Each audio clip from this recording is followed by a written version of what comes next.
Ассалаумағалейкум, құрметті көрермендерім. Қалайсыздар? Бүгінгі біздің қыстық қорамыз. Айтып кететін жағдай, видео басталмасына бұрын каналға тіркеліп, лайктарыңызды аямай басып кетіңіздер. Ішкі шаң болып тұр. Бүгін кіргізіп, тауықтарды таңертең. Қазір әуейт уақыты. Кіргізіп, сізге видеоға түсіріп жатқан жайымыз бар. Қыстық қорамен осы бізде әлі біткен жоқ. Ішіне бостастарды салып тасып қойдық. Жетпейді, сондай есебінде кетеді. Қалғандан уатып, қуыс тесіктерге салып тастайтын боламыз. Мынаның іші бөлінеді, енді әлі бітпей жатыр. Біткесін тағы да толықтай видео түсіретін боламыз. Қазір ішіндегі топырақтарын жайып, мыналарын бәрін бұзып, су шашып, ішіне дейтін шаңдарын басамыз. Сосын қолдайтын болсақ, қолдап тастайтын боламыз астан. Анандай не болады, малға шөп бергенде қалдықтар қалып қояды. Ат қорымда тұрған бұқаларға шөп бергенде шөптің арасында қиқымдары ең соңында қоқың болып қалады. Типа уақ не болып қалады, сондайларды астына жайып тастайтын шығармыз мүмкін. Алда уақытта көретін боламыз. Енді бұйыртса, кеше айтқан болатын, мен дейтін тауықты қалай туғызу керек екен видео шығарамын деп. Кеше қолым тимей қалды, кеше жұмыста болдым. Бүгін сіздерге сол жайында кішігірім айта кетейін. Тауық жұмыртқа туғызу үшін тауықты, мысалы, қандай себептермен тауық тумай жатыр. Қазір күн салқындығына байланысты тумай жатыр. Сосын кейбіреулер тауықтар семіріп кетеді. Мысалы, мен қазір тауықтардың туын азайтты. Өйткені менде дейтін яшмин мен қара бидайдың араласқан жемін беріп қойдым. Просто біреулер айтады, қара бидай берсең жұмыртқа тумай қалады, семіріп кетеді деп. Соны өзімнің басымнан өткеріп көрейін, нәтижесін көрейін деп, мен де солай істеп қараған болатын. Оказывается, қара бидай берсе тауықтардың көзі көрмей семіріп кетеді екен.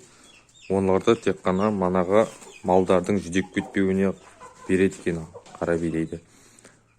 Ең бірінші күн салқын болып тауықтарыңыз тумаса, ішіне кішкене свет жағып, жылытып, манағыдай комбикормдар беріп, витаминдер сатып алып беріңіз. Сонда кішкене тауықтар туын бастайды. Ал семіріп кеткен жағдайда тауықтарыңызды арықтатыңыздар.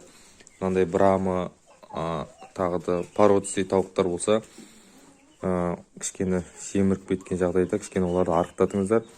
Бұлардың айтпақшы арт жағында, құйрық жағындағы құйрық жақтары май басып кетеді. Сол манағыдай 3-4 күн жем бермей, чист су берсеңіз, бұлар қарын ашқандықтан мана құйрығының арт жағындағы майларын, сары май дейді ғой, сап-сары майлар болады, сойғанда сол майларын өздерімен өздері жеп, іштей жеп таусатын болады соларын. Содан кейін бастап уже комбикорм, манағыдай несушка дейтін жемдер бар. Тағы да көптеген жемдер түрлері бар. Енді біздер бұйыртса оларды қыста беретін боламыз. Сіздерге ақ білгеннен кейін бір видео түсіретін боламын. Сондай манағыдай 4-5 қоспаны алып, жемдерін зерноместіге араластырып берсеңіздер, тауықтарыңыз жұмыртқа тууына кепілдік берем. Мен мысалы тауықтарға кебек беріп жүрдім. Кебек бір жақтары отырып дейді. Отырып беріп жүрдім. Менің тауықтарым жақсы туып тұр. Содан кейін уже ешкі алғаннан кейін менде уже қожалықтан біздер манағы бидай мен қара бидайдың араластырылғанын әкеліп беріп жүрдік. Дробленкадан өз тауықтар жайлап туын азайтты. Енді бұйыртса біздер ертең отырып алып келем, отырып береміз. Тауықтар жұмыртқа туып бастаса отырып бере береміз. Ал тумай қалып манағыдай не істеп жатқан жағдайда зерноместі мен несушка дейтін жемдерін әкеліп араластырып барлығын солай беретін боламыз. Тауықтарда өздерін демалатын уақыттарда болады. Бұларда әр тауық әрқалай демалады. Біреулері жүндері түсіп тілеп жатқанда демалады. Тауықтар тумай қалады. Сосын енді мысалы жаз бойы туады да бір ай демалады. Кейбір қыста 3 ай демалады. Әр тауықтар әртүрлі демалады. Мысалы манағыдай бір ай демалғаннан кейін зерноместімен қыста қораң жылы болып жақсы болатын болса, уже тіске тауықтар жұмыртқа туын тоқтатпайды, бере береді.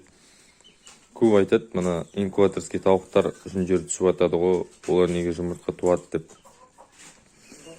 Сол туралы да айтып кетейін. Олар дейтін сеткінің ішіне, мысалы 3 тауық сиятын сеткінің ішіне 5 тауық салып қояды.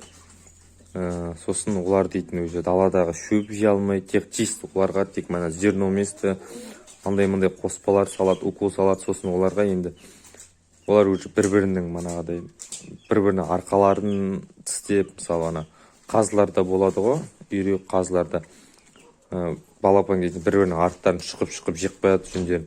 Сол сияқты тауықтарда да сондай случай болады. Енді олар далаға не істелмейді, манағыдай шықпайды, таза ауа жұтпайды, тек бір осындай қораның ішінде тұра береді. Сол себепті олар дейтін бір-бірінің жүндерін бір-бірі жеп шұқып жоқ қылып жібереді.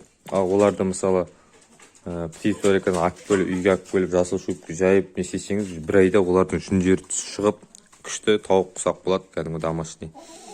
Видео ұнаса лайк басып, комментарий жазып кетіңіздер. Сұрақтарыңыз болса комментарий жазып кетіңіздер, оны да міндетті түрде түсіретін боламын. Ешкі туралы сөз деп. Біреу айтады, ешкі туралы сөз деп. Алай берсе, ешкі туралы да сіздерге міндетті түрде видео түсіретін боламын. Әзірге қоштаспаймыз, келесі видеода көріскенше сау болыңыздар.